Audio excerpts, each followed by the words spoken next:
Dans la région de Mons, l'enseignement provincial, c'est aussi tout ce qui a trait à l'agronomie, une panoplie de métiers vaste et diversifiée.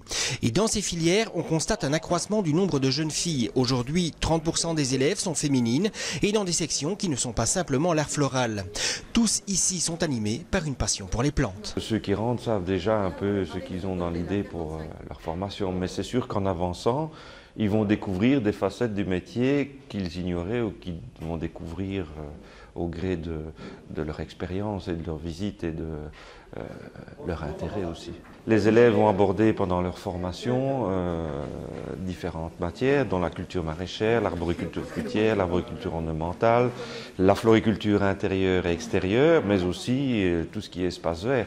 Donc on a une panoplie de formations en simultané qui vont se dérouler sur leur cycle technique, professionnel, ou encore nous avons un CFA espace vert pour ceux qui s'orientent dans ce type de formation. Les plus motivés, et sûrement en section professionnelle, commencent à travailler dans un jardin ou l'autre avec un peu de matériel. Ils s'équipent progressivement et puis quand ils quittent leurs études, ils ont déjà une certaine expérience qui leur permet d'essayer de se débrouiller.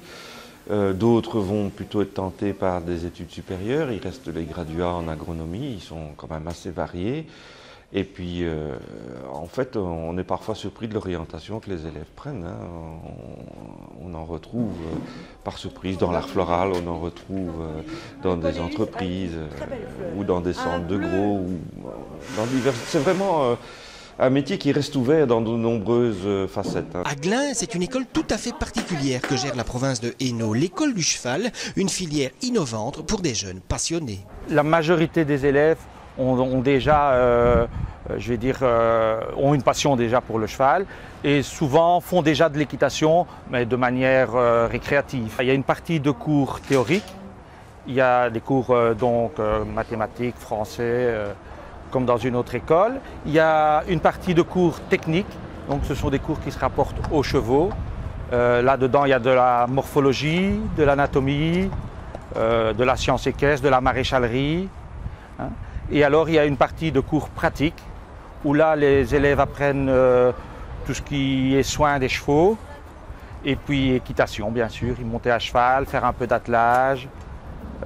Et en 5e et 6e, à ce moment-là, il y a des cours pédagogiques pour donner cours. On leur explique bien dès le départ qu'ils ne sont pas dans un centre équestre. C'est une formation, c'est pour leur métier, quoi. Certains sont surpris, mais généralement la majorité des élèves sont motivés. C'est quand même, s'ils sont là, c'est parce qu'ils aiment bien les chevaux. Et ici aussi, les métiers sont nombreux et diversifiés. C'est soit travailler dans un centre équestre, comme moniteur, ou alors comme cavalier. Il y a des élèves qui travaillent comme cavaliers professionnels, donc pour la compétition, dressage, obstacle. Éventuellement comme palefrenier aussi dans une écurie.